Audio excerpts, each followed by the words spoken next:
गजाननं भूतगणातिसेवितं कपित्थजम्बूफलचारुभक्षणम् उमासुतं शोकविनाशकारकं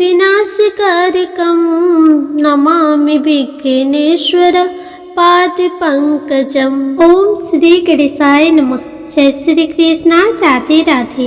हे प्रिय भक्तों, आज फाल्गुन मास के कृष्ण पक्ष की चतुर्थी तिथि है और आज सुख संपत्ति पुत्र देने वाले संकष्टी चतुर्थी का व्रत है। तो सबसे पहले आप सभी भक्तजनों को संकष्टी चतुर्थी व्रत की हार्दिक शुभकामनाएं। संकष्टी चतुर्थी व्रत को करने से तथा व्रत कथा को पढ़ने व सुनने से भक्तों की मनचाहे मुरादें पूरी होती है। यह व्रत रोग शोक व्याधियों का नाशक है, दरिद्रता दूर होती है। इस व्रत को करने से संतान सुख की प्राप्ति होती है, सुनी गोद भर जाती है, संतान पर आने वाले संकट कट जाते हैं, माता लक्ष्मी जी की प्राप्ति होती है, सारे विघ्न दूर हो जाते हैं और घर में सुख समृद्धि का वास होता है। इस दिन गणेश भगवान के गजानन रूप की पूजा की जाती है। भगवान सब परिवार व्रतधारी भक्तों के घर में प्रवेश करते हैं। प्रिय श्रोतागण, इस व्रत के बारे में स्वयं भगवान श्री गणेश ने अपने मुख से माता पार्वती के पूछने पर इस कथा को सुनाया था, जिसे आप सभी भक्तगण बड़े श्रद्धा तथा प्रसन्नचित्त मन से सुनिएगा। साथ ही वीडियो पसंद आए तो लाइक और सब्सक्राइब करके बेल आइकन को भी प्रेस कर दीजिएगा और कमेंट बॉक्स में जय श्री गणेशाय नमः जरूर लिखिएगा। तो आइए भगवान गणेश का ध्यान करते हुए संकष्टी चतुर्थी व्रत कथा का श्रवण करते हैं। एक बार माता पार्वती ने भगवान श्री गणेश से पूछा, हे गजानन, इस संसार में बहुत से मनुष्य दीनहीन गरीबी में जीवन यापन कर रहे हैं, वे रोगों से पीड़ित है। आप कोई ऐसे व्रत का विधान बताओ जिसको करने से मनुष्य रोग मुक्त, धनवान तथा स्त्रियां सुहागिन रहे, परिवार में प्रेम बना रहे। माता के ऐसे वचन को सुनकर श्री गणेश भगवान बोले, हे माते, सावन मास के कृष्ण पक्ष की चतुर्थी को गजानन नाम से श्री गणेश भगवान की पूजा करनी चाहिए। इस व्रत को करने से भिखारी भी धनवान हो जाते हैं। अर्जुन के पूछने पर एक बार श्री कृष्ण ने भी यही कथा सुनाई थी जो मैं आज सुनाता हूँ। सो हे जगत जननी माता अंबिका, इसे ध्यान से सुनो। प्राचीन काल में युवा नाशव नामक एक राजा थे। वे धर्मात्मा, उदार दाता, देवताओं एवं ब्राह्मणों का पूजक था। उस राजा के राज्य में विष्णु शर्मा नामक एक तपस्वी ब्राह्मण रहा करते थे। वे वेदांत एवं शास्त्रों के ज्ञाता थे। उनके 7 पुत्र थे जो सभी धन धान्य से संपन्न थे, परंतु पारस्परिक कलह के कारण सब अलग अलग होकर रहने लगे। विष्णु शर्मा प्रत्येक पुत्र के घर में क्रमशः एक एक दिन भोजन किया करते थे। बहुत दिन बीतने के बाद वे बूढ़े होकर कमजोर हो गए। वृद्धा अवस्था होने के कारण उनकी सभी बहुएं उनका अनादर करने लगी। सिर्फ एक बहू को छोड़कर वे तिरस्कृत होकर रोते रहते थे। एक समय की बात है कि विष्णु शर्मा श्री गणेश चतुर्थी व्रत रखकर अपनी बड़ी बहू के घर गए।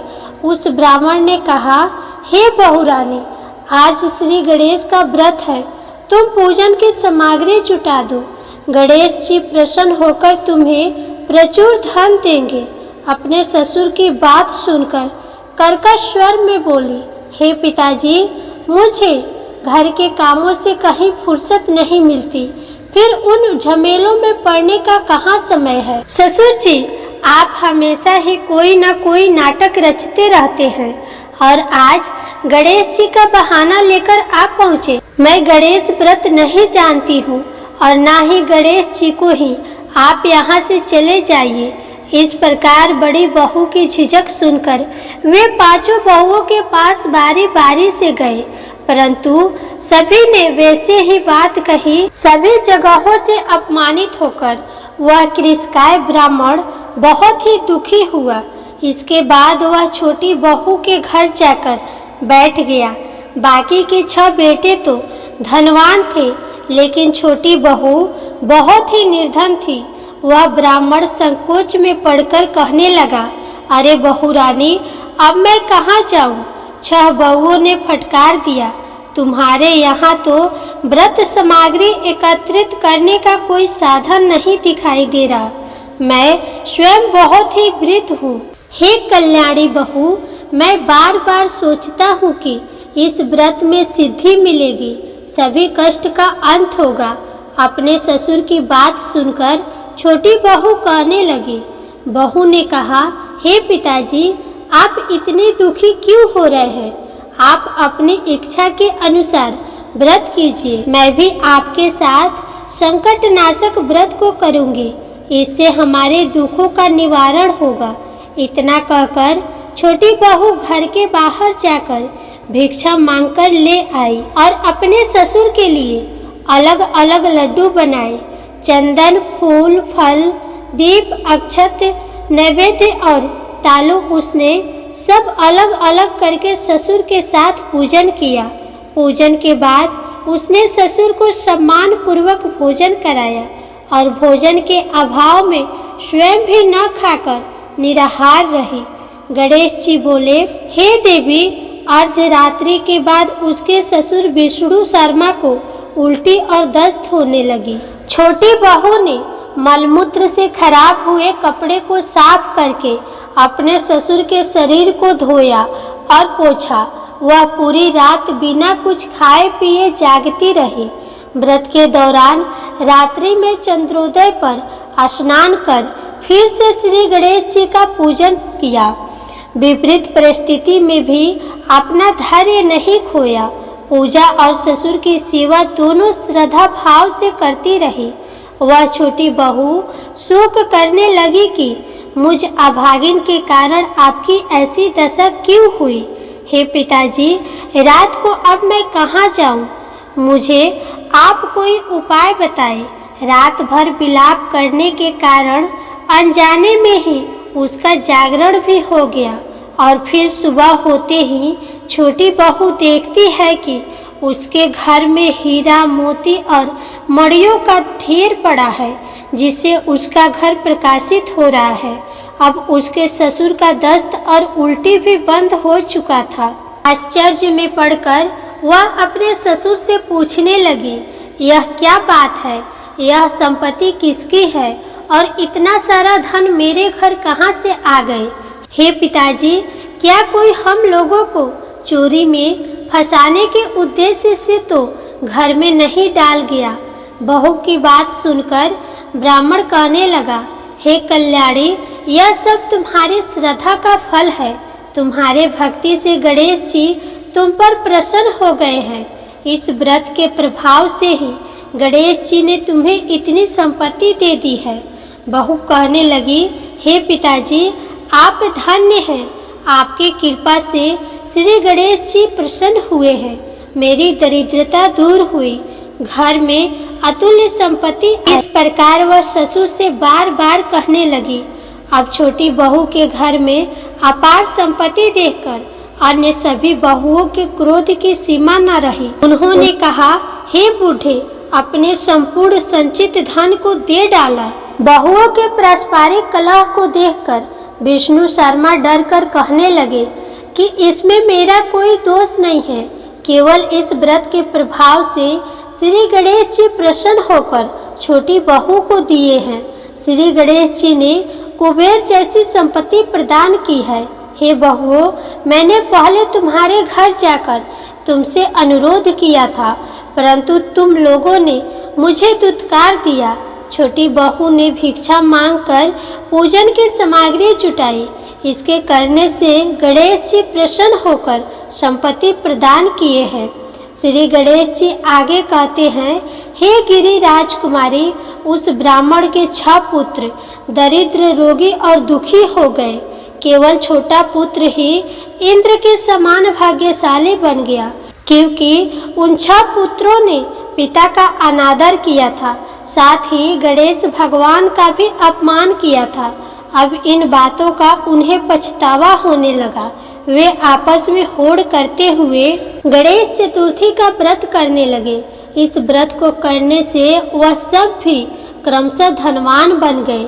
इस प्रकार दूसरे लोग भी इस व्रत को करेंगे तो उनका भी घर धन्य धान से भरा पूरा रहेगा। सावन कृष्ण पक्ष चतुर्थी को गजानन नाम से गणेश जी का पूजा करनी चाहिए। पूजा का विधान इस प्रकार से बताया गया है। इस दिन खीर में कनेर के फूल मिलाकर गुलाब बास की लकड़ी से हवन करना चाहिए। विद्वानों का मत है कि आहार में घी और चीनी ले। तो हे माते, श्री कृष्ण जी अर्जुन से कहते हैं, हे अर्जुन, गणेश चतुर्थी व्रत के प्रभाव से राज्य की कामना वाले को राज्य की प्राप्ति होती है।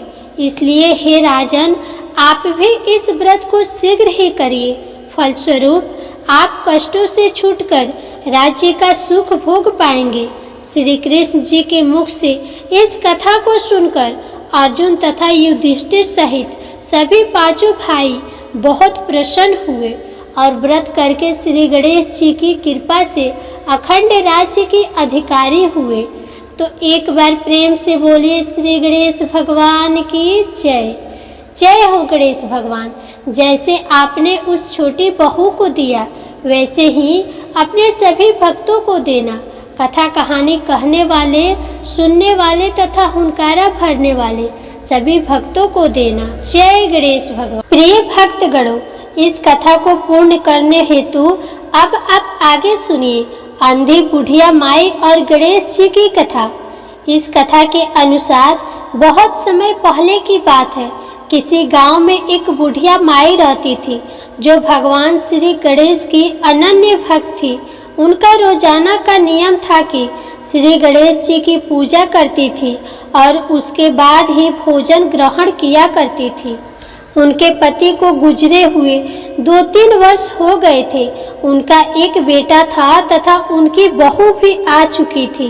बुढ़िया माई के बेटे को एक बहुत ही बुरी लत थी। वह बहुत ज्यादा जुआ खेला करता था।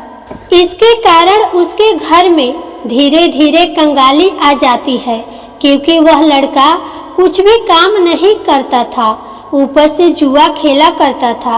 उसके पिता के मरने के बाद वह लड़का गलत संगत में पड़ गया था। वह अपने बिगड़ैल मित्रों के साथ घूमता और आवारागर्दी करता था। इस बात को लेकर बुढ़िया माई काफी चिंतित रहती थी और साथ ही उस लड़के की पत्नी भी बहुत दुष्ट प्रवृत्ति की थी। अपने सास की तनिक भी चिंता नहीं करती थी।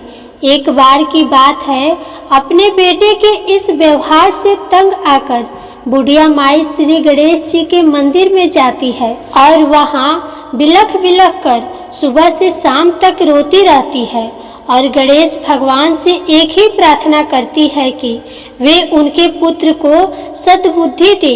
बुढ़िया माई के करुण पुकार को सुनकर गणेश भगवान को बहुत दया आई। उन्होंने बुढ़िया माई के पुत्र की बुद्धि को घुमा दिया। अब उस लड़के को सब कुछ समझ में आ जाता है। अब वह लड़का गांव छोड़कर शहर में धन कमाने के लिए चला जाता है। शहर में जाकर वह लड़का एक सेठ की दुकान पर काम करने लगता है। इधर उस लड़के की पत्नी उसकी माँ के साथ बड़ा ही बुरा बर्ताव करने लगती है, क्योंकि अब घर पर उसका पति नहीं था और वह उसकी सासू माँ 2 ही जन थे। एक दिन की बात है, बुढ़िया माई ने अपनी बहू से कहा, हे बहू, मुझे 3 कोना पराठा खाने का मन है, जरा बना तो देना। अब अपनी सास की फरमाइश को सुनकर बहू को बहुत गुस्सा आया। उसने एक बिल्ली को मारकर उसे पकाकर अपने सास के सामने रख दिया। बुढ़िया माई को रात को दिखाई नहीं देता था। अब रात के समय जब बुढ़िया माई भोजन करने बैठी, तब उन्होंने जब भोजन को हाथ लगाया कि पकवान की 1 पूंछ, 4 पैर और 2 कान है। बुढ़िया माई जानती थी कि वह बहुत ही कमज़ोर है, उन्हें रात में दिखाई नहीं देता। अगर बहू से उन्होंने प्रतिरोध किया तो बहू उन्हें मार डालेगी। इस डर से बुढ़िया माई ने उस मरी हुई बिल्ली को अपने चरपाई के नीचे छुपा दिया और अपने बेटे के आने का इंतजार करने लगी और गणेश भगवान का ध्यान भी करती रही। भगवान श्री गणेश की कृपा से एक दिन बाद ही बुढ़िया माई का बेटा अपनी माँ से मिलने के लिए घर चला आता है। लड़का जब अपने घर आता है तो देखता है कि उसकी पत्नी खाना बना रही थी। अचानक अपने पति को आया देखकर वह घबरा गई और कहने लगी, आपने हमें बताया नहीं कि आप घर आ रहे हैं। फिर वह कहता है कि जल्दी में मैं खत लिखना भूल गया और मुझे माँ की बहुत याद आ रही थी, इसलिए मैं तुरंत ही उनसे मिलने के लिए छुट्टी लेकर चला आया हूँ। बेटे को जब घर में माँ नजर नहीं आई तो वह अपनी पत्नी से पूछता है तो वह कहती है कि माँ अभी अभी गणेश जी की मंदिर में गई है, थोड़ी देर में लौटकर आ जाएंगे। इंतजार करते करते जब माँ लौटकर घर आती है उस समय संध्या का समय हो चुका था और उस बुढ़िया माई को दिखना भी बंद हो गया था। अपनी माँ को देखते ही वह बेटा अपनी माँ के चरणों में गिर पड़ता है। तब बुढ़िया माई ने बहू की नज़र बचाते हुए उस बिल्ली के मरे हुए पकवान को अपने बेटे को दिखाते हुए कहा, बेटा जरा इसे देखना तो सही, क्या पराठे के 2 कान, 4 पैर, 1 पूँछ होते हैं? यही तुम्हारी पत्नी ने मुझे खाने को दिया था। मैंने उसे कहा कि मुझे पराठे बना के दो तो उसने मुझे मरी हुई बिल्ली बनाकर दे दी, तो उसने मुझे मरी हुई बिल्ली बनाकर दे दिया। यह देखकर बेटा बहुत ही गुस्सा हुआ और अपनी पत्नी को बुलाकर उसे दिखाता है। यह देखकर पत्नी भी बड़ी शर्मिंदा होती है। अपनी पत्नी के इस कुकृत कर्मों को देखकर बेटे ने उसे घर से बाहर निकाल दिया। अब इसी तरह एक दिन गणेश चतुर्थी का व्रत आया। बुढ़िया माई ने गणेश चतुर्थी का व्रत किया। बुढ़िया माई के निरंतर भक्ति से प्रसन्न होकर श्री गणेश ने उन्हें दर्शन दिया और कहा, हे बुढ़िया माई, तुझे क्या चाहिए? जो चाहिए वो मांग। बुढ़िया माई ने कहा, हे गणेश जी भगवान, मुझे आंखें दो और बहू को सद्बुद्धि दो और मेरे बेटे का भरा पूरा परिवार दो। भगवान श्री गणेश बुढ़िया माई के एक ही वचन में ऐसा सुनकर बड़ा ही प्रसन्न होते हैं और बुढ़िया माई को उनकी आंखें वापस कर देते हैं। अब बुढ़िया माई को दिन के साथ रात्रि में भी अच्छे से दिखाई देने लगा और बहू को भी सद्बुद्धि आ जाती है। बहू भी अपने पति से क्षमा याचना करती है। बेटा भी बुढ़िया माई के कहने पर बहू को क्षमा कर देता है। इस प्रकार से बुढ़िया माई के बहू बेटे सुखी पूर्वक जीवन व्यतीत करने लगते हैं और भगवान श्री गणेश की कृपा से उनके घर में अपार धन दौलत आ जाती है। कुछ महीनों पश्चात बुढ़िया माई दादी भी बन जाती है। हे गणेश भगवान, आपने जैसे बुढ़िया माई को सब कुछ दिया, उनके परिवार में सुख समृद्धि दी, धन वैभव दिया, वैसे ही आप अपने सभी भक्तों को देना। ओम नमः शिवाय। जय श्री गणेशाय नमः। प्रिय श्रोतागण, अब आप आगे सुनिए गणेश भगवान की सुख सौभाग्य देने वाली कथा। किसी नगर में एक बुढ़िया माई रहा करती थी। उनका एक बेटा था। बुढ़िया माई 12 मासी गणेश चौथ का व्रत किया करती थी। वह बुढ़िया माई हर चौथ के व्रत में शहर जाकर अपनी आर्थिक स्थिति के अनुसार बनिए की दुकान से थोड़ा सा घी, गुड़ और तिल घर लाती थी और 4 लड्डू बनाती थी। 4 लड्डुओं में से वह बुढ़िया माई एक लड्डू से पूजा करती थी, एक लड्डू हथकार के लिए निकालती थी, एक से वह चंद्रमा के दर्शन करके स्वयं खा लेती थी और एक अपने बेटे के लिए रख देती थी। एक बार की बात है, उनका बेटा अपनी ताई अर्थात अपनी बड़ी माँ से मिलने के लिए उनके घर पहुंचा तो उसने देखा कि उसकी बड़ी माँ ने चौथ का व्रत रखा हुआ था। उत्सुकता से लड़के ने पूछा कि ताई जी, मेरी माँ तो 12 चौथ का व्रत करती है। इस पर उसकी ताई ने बोला कि तेरी माँ तो तेरी कमाई खाने के लिए ये व्रत रखती है। लड़के ने सोचा कि ताई सच कह रही है, वह बुढ़िया लड्डू खाने के लिए व्रत रखती है। लड़के के दिमाग में नकारात्मक विचार घर कर गए। अब वह लड़का घर आता है तो उसने देखा कि उसकी माँ तो तिल का लड्डू बना रही है। तो उसने सोचा कि ताई जी तो सही कह रही थी, मेरी माँ तो लड्डू खाने के लिए ही व्रत रखती है, यह झूठ मूठ का व्रत रखती है। घर आकर लड़के ने अपनी माँ से बोला कि माँ, मैं शहर जा रहा हूँ कमाने के लिए। यहाँ जब कमाता हूँ तो तुम मेरी सारी कमाई खा लेती हो। इस पर माँ ने उसे बहुत समझाया और उसे शहर जाने से मना भी किया। उस बुढ़िया माँ के लाख मनाने पर भी वह नहीं माना, इसलिए उसकी माँ ने साथ ले जाने के लिए उस तिल के लड्डू को दे दिया और कहा, बेटा, यह तिल का लड्डू मुसीबत में तुम्हारे काम आएंगे, तो तू चौथ माता का, गणेश भगवान का ध्यान करना, तेरे सारे मुसीबत टल जाएंगे। लड़के ने कहा, माँ ठीक है, यदि तू सच्चा व्रत करती है तो मेरे ऊपर आया सभी संकट टल जाएंगे, यदि नहीं तो मैं संकट में फंस जाऊंगा। शहर जाते समय एक बूढ़ी माँ दिखी। लड़के ने ध्यान से देखा कि बुढ़िया रोती हुई दिखाई दी और साथ में पुए भी बना रही थी, रो भी रही थी और पुए भी बना रही थी। लड़के ने उस बूढ़ी माँ के पास जाकर उसके ऐसा करने का कारण पूछा। बूढ़ी माँ ने जवाब दिया, बेटा, इस नगर के पहाड़ी पर एक बहुत बड़ा राक्षस रहता है। पहले तो वह खाने के लिए इस नगर के लोगों को मार दिया करता था। उसके इस अत्याचार को रोकने के लिए नगर में एक व्यवस्था की गई कि हर घर से एक आदमी को दैत्य के पास भेजा जाएगा और आज मेरे बेटे की बारी है, इसलिए रो रही हूँ और उसी के लिए पुए बना रही हूँ। उस लड़के ने कहा, हे माँ, तुम यह खीर पुए मुझे खिला दो, तुम्हारे बेटे की जगह उस राक्षस के पास मैं चला जाऊंगा। बूढ़ी माँ ने लड़के की बात स्वीकार कर ली। लड़के ने खीर पुए बड़े चाव से खाए और खाकर आराम से सो गया। सोते सोते उसे शाम हो गई। शाम को बूढ़ी माँ के पास राजा के सैनिक आए और कहा कि कहाँ है तुम्हारा बेटा। बूढ़ी माँ ने लड़के से कहा, बेटा, राजा के सैनिक तुम्हें राक्षस के पास ले जाने के लिए आए हैं।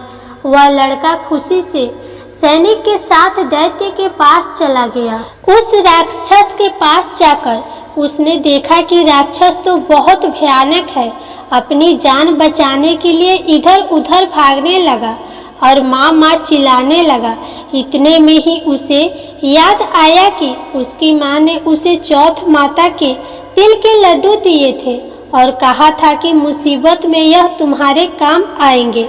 उस लड़के ने चौथ माता वाले तिल के लड्डू को निकाले और उस राक्षस के सामने रखकर कहने लगा, हे चौथ माता, हे गणेश भगवान, अगर मेरी माँ सच्चे दिल से मेरी सलामती के लिए व्रत रखती है तो राक्षस का सर कटकर जमीन पर गिर जाए।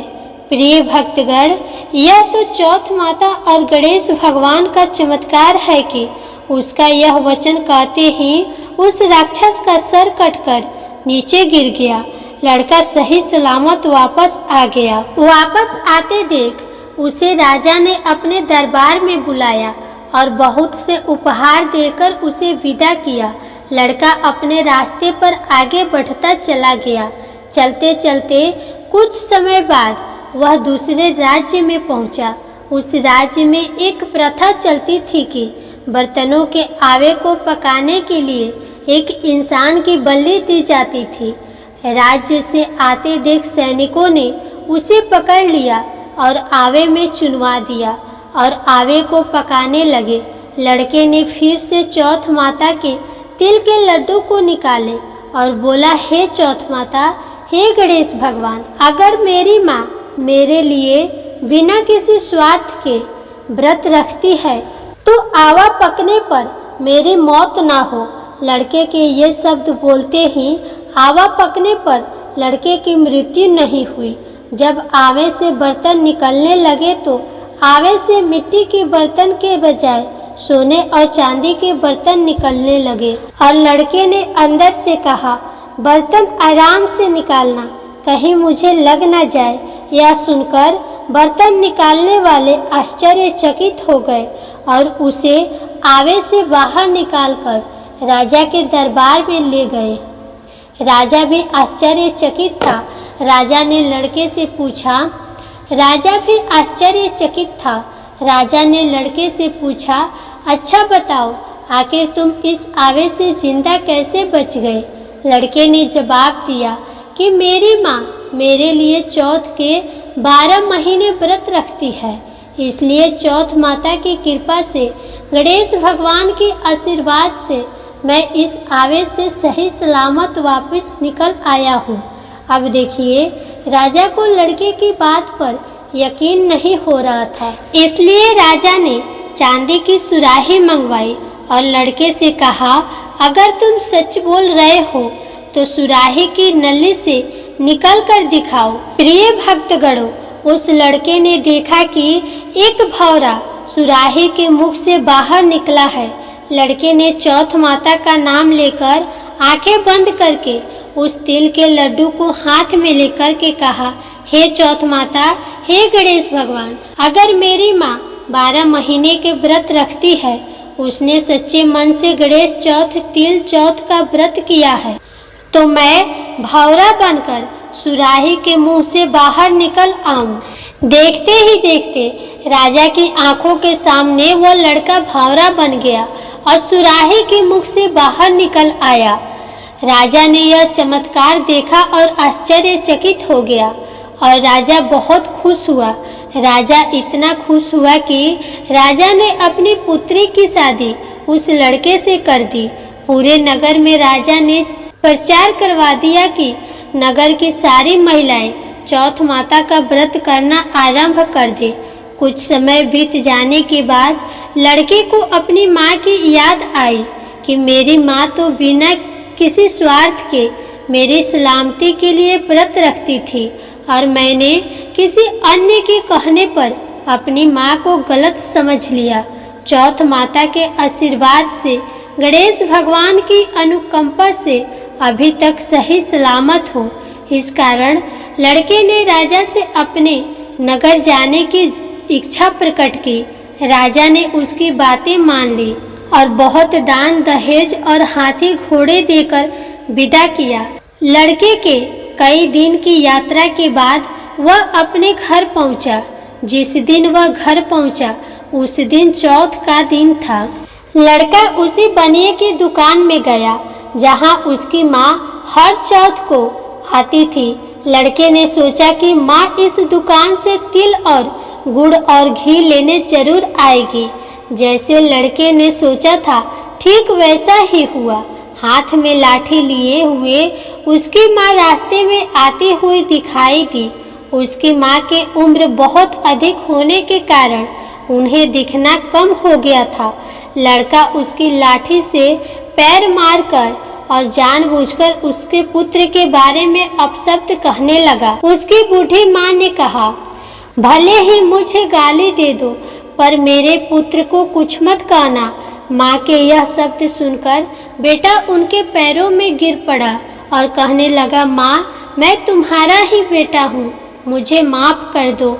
माँ ने उसे पहचाना और गले लगा लिया, पर उसका बेटा इतनी धन दौलत के साथ वापस आया था, इसलिए नगर के वासियों ने विश्वास नहीं किया कि वह उसका ही बेटा है। बुढ़िया ने चौथ माता को याद किया और मन ही मन चौथ माता गणेश भगवान से कहने लगी कि मैंने अगर सच्चे मन से तुम्हारा व्रत किया है तो मेरे स्तनों से दूध आ जाए और दूध की धार मेरे बेटे के मुख में गिरे। प्रिय भक्तगणों, चौथ माता की चमत्कार से बिल्कुल ऐसा ही हुआ। दूध की धार उसके बेटे के मुख में गिरने लगी। सभी लोग देखकर हक्के बक्के हो गए। उन्हें यकीन हो गया कि ये उन्हीं का बेटा है और चौथ माता गणेश भगवान की जय जयकार करने लगे। नगर के सभी लोग चौथ माता का व्रत हर महीने रखने लगे। तो बोलिए श्री गणेश भगवान की जय, चौथ माता की जय। जय श्री कृष्णा, राधे राधे। प्रिय श्रोतागण, संकष्टी चतुर्थी व्रत की कथा आपको कैसी लगी कमेंट बॉक्स में जरूर बताइएगा। वीडियो को लाइक कीजिएगा, शेयर कीजिएगा और अगर आप हमारे चैनल पर नए हैं तो प्लीज़ चैनल को सब्सक्राइब भी कर दीजिएगा। फिर मिलेंगे अगले वीडियो में।